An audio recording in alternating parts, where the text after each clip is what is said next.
வணக்கம், இது உங்கள் தினக்கதிர். அதிமுக பொதுச் செயலாளரும் முன்னாள் முதலமைச்சருமான எடப்பாடி கே பழனிசாமி வெள்ளிக்கிழமை கரூர் துயரத்தை அரசியல் ஆதாயத்திற்காக முதலமைச்சர் மு.க.ஸ்டாலின் பயன்படுத்துவதாக குற்றம் சாட்டினார்.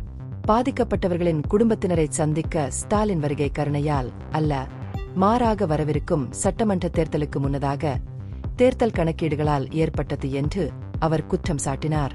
கடந்த ஆண்டு கள்ளக்குறிச்சியில் நடந்த சாவுகள் உட்பட இதேபோன்ற துயரங்களை ஸ்டாலின் புறக்கணித்ததாகவும் அரசியல் லாபத்திற்காக மட்டுமே கரூர் வந்ததாகவும் பழனிசாமி குற்றம் சாட்டினார்.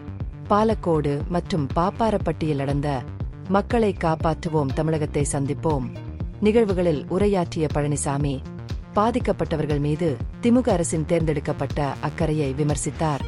முதலமைச்சரின் நடவடிக்கைகள் அரசியல் ஆதாயத்திற்காக வாக்காளர்களிடம் அனுதாபம் காட்டும் முயற்சியை தவிர வேறில்லை என்று அவர் கூறினார்.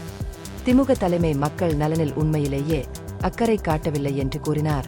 ராமநாதபுரத்தில் ஸ்டாலினின் முந்தைய கருத்துக்களுக்கு பதிலளித்த பழனிசாமி, பாஜக அரசியல் நோக்கங்களுக்காக கரூருக்கு உண்மை கண்டறியும் குழுவை அனுப்பி மற்ற மாநிலங்களில் நடந்த துயரங்களை புறக்கணித்ததாக முதல்வர் குற்றம் சாட்டியபோது, ஸ்டாலின் ஏன் தமிழ்நாட்டின் பிற சம்பவங்களில் பாதிக்கப்பட்டவர்களை சந்திக்க தவறிவிட்டார் என்று கேட்டார்.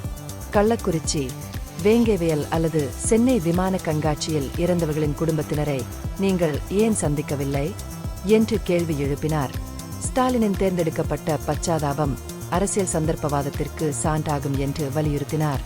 கச்சத்தீவு பிரச்சினையிலும் பழனிசாமி ஸ்டாலினை குறிவைத்து இது குறித்து கருத்து தெரிவிக்க முதலமைச்சருக்கு எந்த தார்மீக உரிமையும் இல்லை என்று வலியுறுத்தினார்.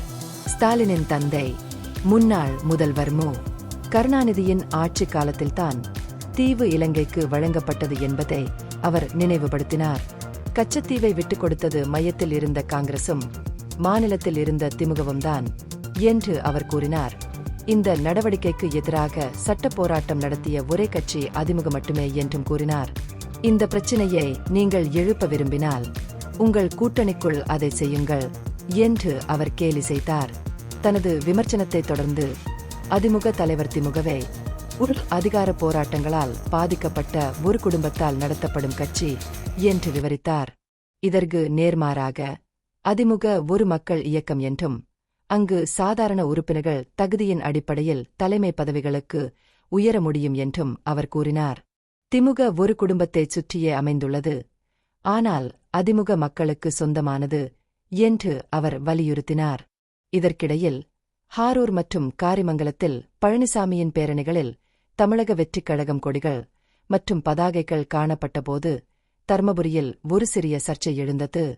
இந்தச் செயல் கட்சியால் அதிகாரப்பூர்வமாக அங்கீகரிக்கப்படவில்லை என்று டிவிகே மாவட்ட செயலாளர் எம். சிவன் தெளிவுபடுத்தினார்.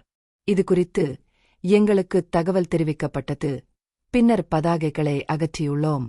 இது ஒரு தனிப்பட்ட நிர்வாகியால் செய்யப்பட்டது, மேலும் இது எங்கள் கட்சியின் நிலைப்பாட்டையோ அல்லது நிகழ்ச்சி நிரலையோ பிரதிநிதித்துவப்படுத்துவதில்லை என்று அவர் விளக்கினார். இந்த பகுப்பாய்வு நுண்ணறிவுள்ளதாக கண்டால் முக்கியமான அரசியல் முன்னேற்றங்கள் குறித்த கூடுதல் புதுப்பிப்புகளுக்கு லைக் செய்யவும், ஷேர் செய்யவும், சப்ஸ்கிரைப் செய்யவும். இது உங்கள் தினக்கதிர். நன்றி.